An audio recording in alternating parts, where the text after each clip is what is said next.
Bunuh diri merupakan penyebab utama kematian keempat di antara usia 15-29 tahun secara global pada tahun 2019. Berdasarkan data Sample Registration Survey atau SRS yang dilakukan oleh Badan Litbangkes Kemenkes tahun 2016, diketahui bahwa angka kematian akibat bunuh diri sebanyak 0,72 kasus per 100.000 atau 7 kasus dalam 1 juta penduduk. Melihat meningkatnya percobaan bunuh diri di setiap tahunnya, Yayasan Bersama Bisa meluncurkan Bisa Helpline guna menyediakan dukungan krisis mental dan emosional untuk pencegahan bunuh diri yang bebas diskriminasi dan inklusif bagi semua yang membutuhkan bantuan, baik dalam bahasa Indonesia maupun bahasa Inggris. Ketua Yayasan Bersama Bisa Iwayan Eka Sunya Antara aka Bim Bim yang juga pimpinan Proyek Bisa Helpline menjelaskan, sebelumnya pada April 2021, Yayasan Bersama Bisa sudah pernah meluncurkan layanan serupa bernama Lisa Helpline yang merupakan kepanjangan dari Love Inside Suicide Awareness. Dalam perjalanannya, Lisa tidak hanya melayani masalah pencegahan bunuh diri, namun juga berbagai keluhan mental dan emosional melalui media pesan instan singkat, pesan suara, hingga telepon. Hingga pada Juli 2022, diambil keputusan berat untuk menghentikan sementara kegiatan operasional Lisa Helpline, dengan menimbang tidak berimbangnya jumlah permintaan bantuan dengan kapasitas sumber daya relawan dan teknologi yang masih terbatas.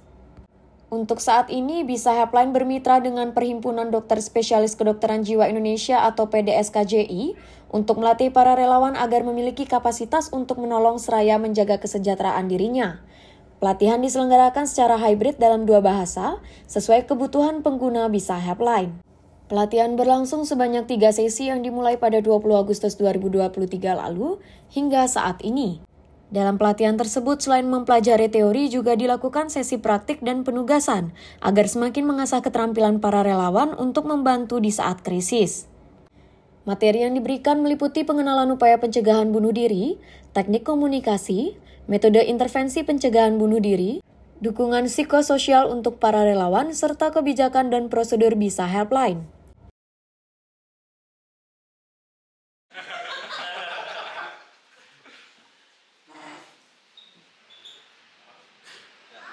Jadi setelah beberapa bulan kita bersyukur kita meluncurkan Lisa Helpline sebelumnya, karena hal yang paling penting yang saya dapat di sana ketika berada dalam tim itu adalah saya melihat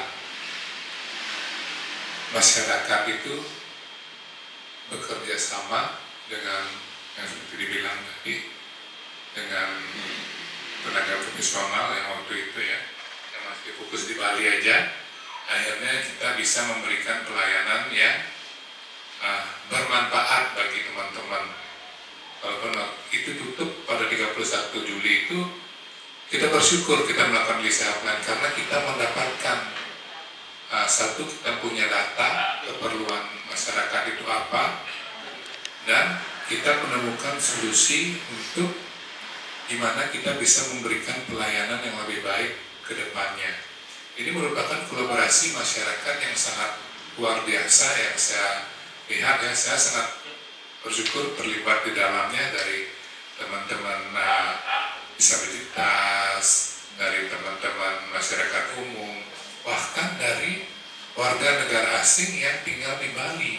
Mereka concern dan peduli dengan isu tentang kesehatan mental ini, dan mereka mau membantu juga, ikut bekerja sama, bergotong royong untuk mewujudkan ini. Nah, singkat cerita nih, dulu ketika seseorang memerlukan bantuan Bisa Helpline itu, mereka langsung menghajar operator, langsung chat operator seperti itu. Ada yang betul-betul kebetulan memerlukan seperti dalam kondisi yang tidak baik, ada yang sekedar menanyakan karena perasaan ingin tahu ini beneran ada, terus ada yang menanyakan ini robot ya, seperti itu. Terus ada yang memang betul-betul merasa kesepian sendiri. Jadi bermacam-macam keperluannya itu, yang dari golongan yang krisis ya istilahnya ya, krisis yang urgent tanpa hanya menanyakan informasi. Ada pun yang bertanya, saya di lokasi Jakarta Timur ini di mana sih praktek psikiater yang terdekat? Gitu, ada yang nanya. Nah, dari situ kita tetap belajar. Akhirnya istilahnya, mungkin saya suka membuat istilah akhirnya kita membuatkan tanggul. Dari kebutuhan masyarakat itu kita membuatkan tanggul, itu kita bikin websitenya dulu. Jadi kita sekarang sudah punya website, itu bisa online, di mana di sana keperluan dari masyarakat itu akan kita saring. Yang mananya, yang ada di website itu adalah satu tempat-tempat yang direktori ya, direktori tempat-tempat kesehatan mental yang ada di seluruh Indonesia. Yang kedua, rumah sakit seperti itu yang mempunyai pelayanan kesehatan jiwa. Terus kita juga membuat page itu yang berisikan resources, itu cara-cara atau tools yang bisa dipergunakan untuk membantu diri sendiri. Nah, di situ juga kita akan melihat nanti akan kita tampilkan ada tombol juga, itu ketika krisis silakan kontak. Nah, kan sudah dibagi nih keperluannya sekarang, nggak langsung menghajar operator. Nah, itu kita lakukan karena pengalaman sebelumnya kita bagi. Nah, sekarang bisa itu kita berubah nama dari Lisa ke Bisa. Jadi Bisa itu ya ini kan kita bisa ya, kita bisa melewatinya. Nah, sekarang kita buat sistem yang online. Semuanya kita taruh di online, mulai dari website, call center, dan pelatihan pun seperti yang dibilang Dr. Rai, kita sedang rancang supaya online. Kenapa? Kita ingin mengajak masyarakat di seluruh Indonesia untuk bergotong royong, untuk bekerja sama, untuk memperjuangkan atau memberikan pelayanan kesehatan jiwa.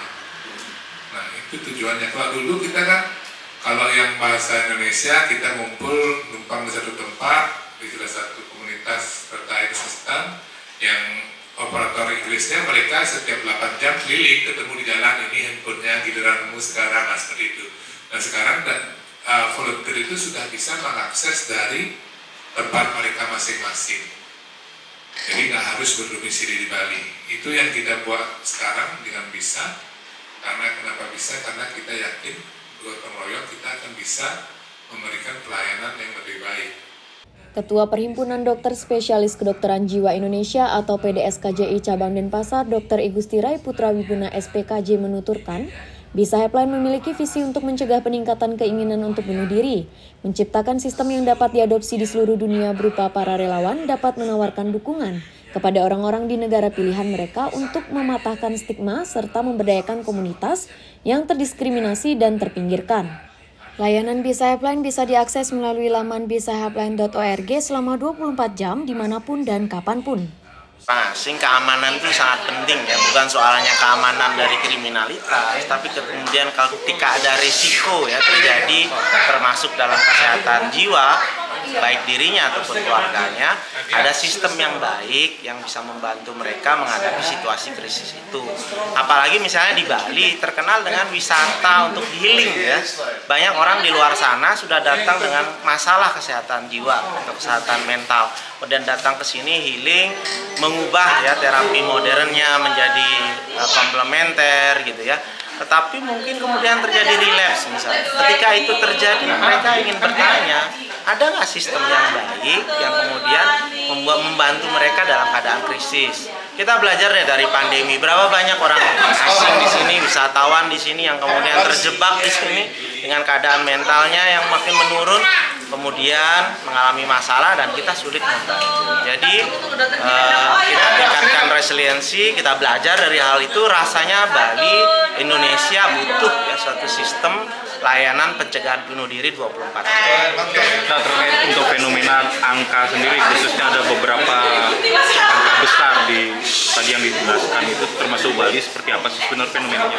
Ya, itu fenomena yang saya pikir terjadi di seluruh Indonesia ya. Mungkin di Bali perubahannya terlalu besar, perubahan dalam hal misalnya perekonomian, ya, keadaan sosial, banyak pekerjaan yang tergantikan, bagaimana kerekatan, misalnya kedekatan dalam keluarga makin menurun, ya, banyak tekanan yang terjadi, itu kombinasi yang luar biasa yang meningkatkan resiko untuk terjadinya bunuh diri, termasuk juga misalnya akses terhadap layanan kesehatan jiwa yang belum membaik. Tapi dengan dari data tadi itu memang benar itu untuk 3 besar itu termasuk Bali? Ya, itu data resmi ya yang diambil dari kepolisian ya di seluruh Indonesia. Justru kita selaku akademisi ya profesional kesehatan jiwa justru menyaksikan angkanya sekecil itu. Karena ada beberapa penelitian akademis yang menyebutkan itu adalah justru underreporting.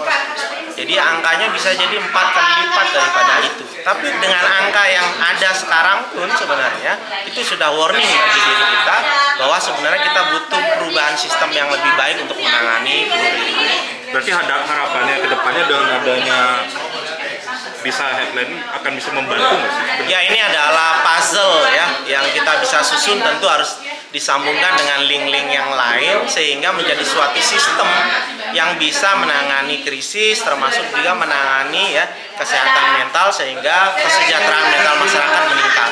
See you.